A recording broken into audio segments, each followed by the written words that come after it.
forget about that. Was I thought it that was just Eirtakon. I'll be happy to attempt that anymore. I can do that. So, tell us about your costume. well, this is the Model 30 Extremis Armour from the comic books. I built it using a bit of software called Peppercooler. It's papercraft, and I modelled all the files so they work on foam. This is all just foam matting that you can get from the early Burlington, but I just cut it and formed together with hot glue, and then sprayed it all with carbide. And the helmet here, Quite complicated. the lid, is fiberglass paper. So basically I just made a papercraft helmet and covered the inside with fiberglass, then Bondo and sand. That's pretty much the shape. Oh, and did it take you long to make it? Or? Well, it was about 4 months on and off. And is there any like good tutorials online to do this? Yeah, there's loads of tutorials Like on brand Iron Man suits. It's if you look up anyone like Stealth or the Hero Tutorials, he's the same guy, or look up X-Robots. And these guys like go into the RPF forums, look up Iron Man.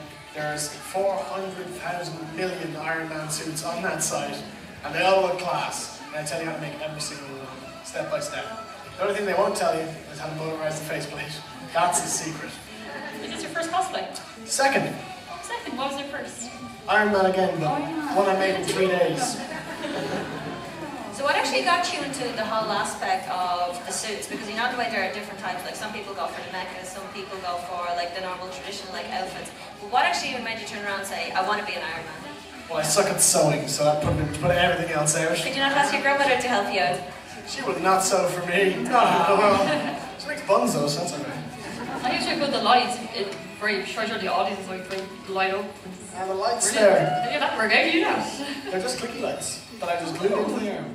Because there's a good bit of DIY. space in there, so. The helmet now is different. The helmet was clicky lights, but I soldered out the LEDs from the main chipboard on the inside, wired that up, and then made it longer so I could stretch them into the faceplate. Then I just used a video game box, sighted it down so I got a bit of diffusion across the front of it. Put hot glued the lights on, and put a black thing on the back so I don't blind myself when I'm looking through it. That's Was pretty it much actually what it hard to like start building it? Because like when you look at it and you're kind of like, holy shit, the amount of parts on it, like how am I going to start and where do I start from? Or were you kind of like, you know, I can do it and I'll be able to like do it from start to finish? I was sort of like, I started with the gloves because I never got around to building my gloves for Arcadecon, which was my first suit. So I'm like, let's start with what I didn't finish. So I started with the gloves, then I moved on to doing the forearms, then I got biceps, shoulders, and I just kept going like up the body and down. So it was pretty much just quite fluid. It was just like come home and sit down and say, well, what am I going to do today? Iron the suit, go. Was it expensive? The foam itself cost €100 just for the foam. Then it was €120 for the spray paint, about €50 for the resin and the paper for the helmet, and another $50 for all the electrics and wiring. And then I lost about another €100 in there for just random crap I bought thinking that'll look good in the suit, and didn't actually stick it on anywhere. Do you have any ideas for the next cosplay that you're going to do? I did a little piece of art. Well, there's a bit of a sad story behind this. I did a piece of art. It was it was a terrible drawing. I did in 20 minutes of a concept I had called the Ironos, Portal Iron Man suit. If Aperture Science and Stark Industries got together, what would happen? So I did a drawing for it, like, and the designs were all like glass and the chest piece and like multiple cores in the helmet, orange one hand, blue the other.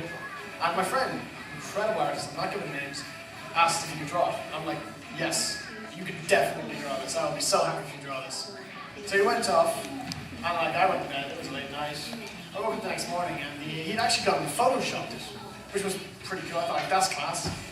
But he then stuck it onto Reddit with absolutely no credit given back to me for any of the design, except my friend Cian had an idea. After about 2,600 views, I was just like, crap. And then the next day it went completely viral. So everyone saw the suit, and the idea just felt null. And that's why we just went to the normal experience today.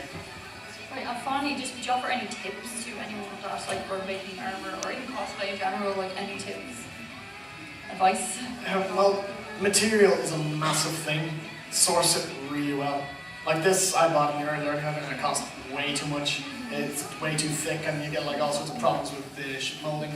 So what you really need to do is you need to go like online, look up all the tutorials, ask everyone how they've done their incredible suits, find the websites they did it from, buy the from those websites, because it's actually not that expensive online, about $50 and then $15 again shipping to get the exact same amount I used, better quality.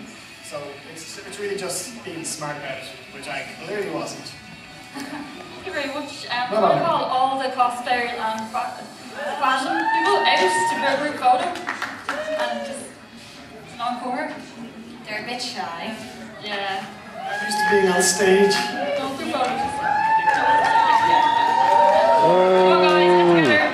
Thank you all so much for taking part in this stage show. Let's give them a cheer and a group photo. Steve is going to take a photo of his. And then snap away. A lot of people come to the front. Hey, front, some people in the front. Go around.